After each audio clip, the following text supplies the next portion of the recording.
The Essentials Toolkit was a great intervention, and I use the word intervention of guide and enlighten my transition.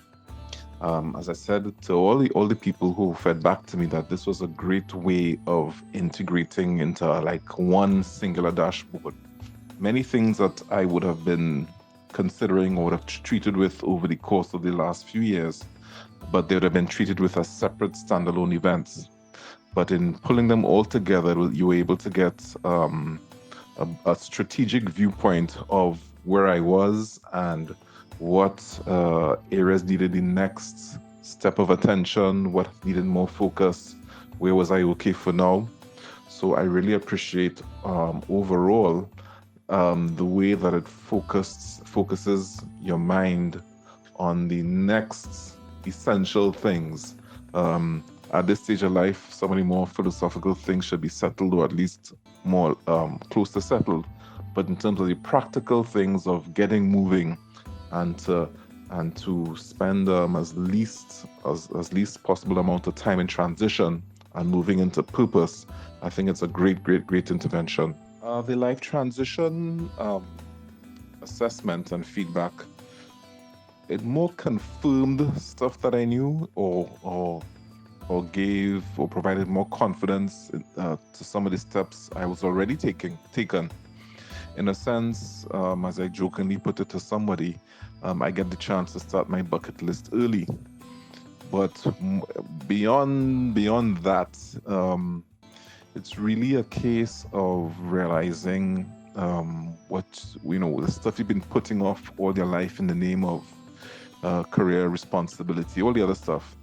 The chance to really engage that stuff and even possibly convert some of it into not just income generating things, but to enhance the quality of life going forward, where you really feel you're living out or stretching for your maximum potential and not just playing a role in a system or a society, where you're really looking to actualize, as it were, having gone through life and gained all the experiences and knowledge that you did. I think the life transition was great. Similarly, the financial assessment again helped put things into perspective. So, for instance, at one phase of life, you made a lot of decisions about insurance, and you just kept maintaining it by paying premiums. You don't think about it again. At another stage of life, you buy a house and you just enter into a mortgage, and you forget about it, and you just pay. You just keep paying your payments. But again, although those happen at disparate points in time in the life cycle, having them all together in one place to see exactly what your balance sheet looks like in that kind of sense, and where the gaps were, some of the issues. Again, at one point in time, estate planning and making a will was all the rage, and every second person was talking to you about that. But again, it was a discrete event. So now that I have a perspective in terms of all the key things that I need to have my finger on, I can then make more informed decisions. I also appreciated, as came out in the discussion, that ranges were used and not absolute figures that could paralyze or intimidate, because I'm not one of those people who walk around with all those minute details down to the last dollar and 25 cents in my head. So I think I appreciated that as well. It was user friendly. In terms of wellness, that was a revelation of sorts. Again, at some point in time, depending on what's going around in your social circle or what you hear of at the particular point in time, you get this thing, oh gosh, I need to check my blood pressure, or I need to be cognizant of how much water I'm drinking. And again, those are episodic. In this case, again, it was all pulled together in one assessment, which again allowed for a realistic and holistic view, as opposed to a piecemeal, well, this is all right, that is all right, I need some work here and I need some work there. But again, seeing the overall picture and some of the implications it means for quality of life going forward, again, I really appreciated. So overall, it provides a strategic viewpoint of the key areas, not only that helps you determine where you are now, but in terms of giving you a platform to thrust off from so that you can enhance your quality of life going forward in a conscientious, strategic, and efficient way. I would say to the other 50 plus persons, unless you're such a personally organized superstar, take this, make this investment. It does not, it would the returns in terms of clarity, in terms of focus, in terms of, even if it's just affirmation or confirmation from a data-driven point of view, are more than worth it. Again, as I said, we as responsible adults, we go through our life cycle, and at particular points in time, we do the responsible things. Buy a house, send our kids to school, buy insurance, then buy some more insurance, then buy another type of insurance, and then if your job has, particular offers or benefits, health insurance, you adopt those as well. But to do that at discrete points along the life cycle, I think for me, the biggest benefit was seeing it all consolidated on one page in one place and saying, okay, these are the sum total of all the choices I've made over my life cycle.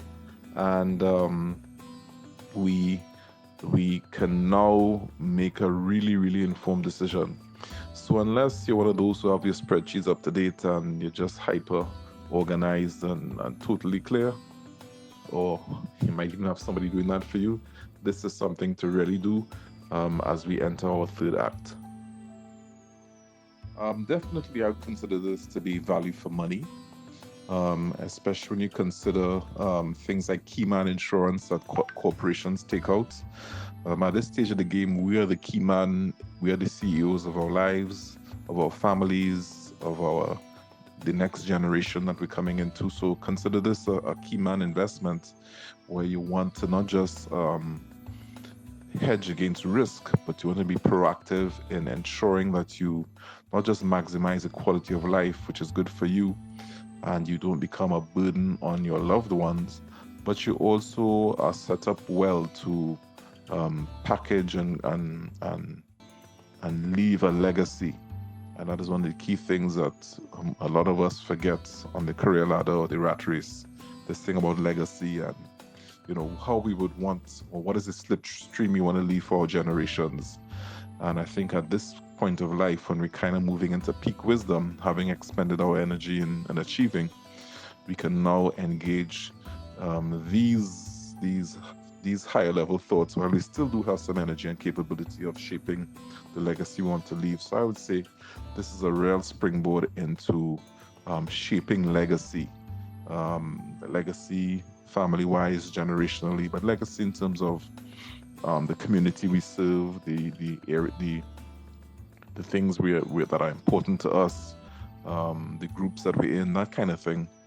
I think this is a real opportunity to start strategically building legacy, while again, and at the same time, moving in a real focused way into actualization.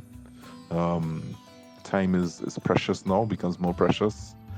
We're kind of approaching middle age, wink, wink, wink, wink. So we have to, make the most efficient use of our time going forward, even more efficient than we did when we were 20 or 30. So yeah,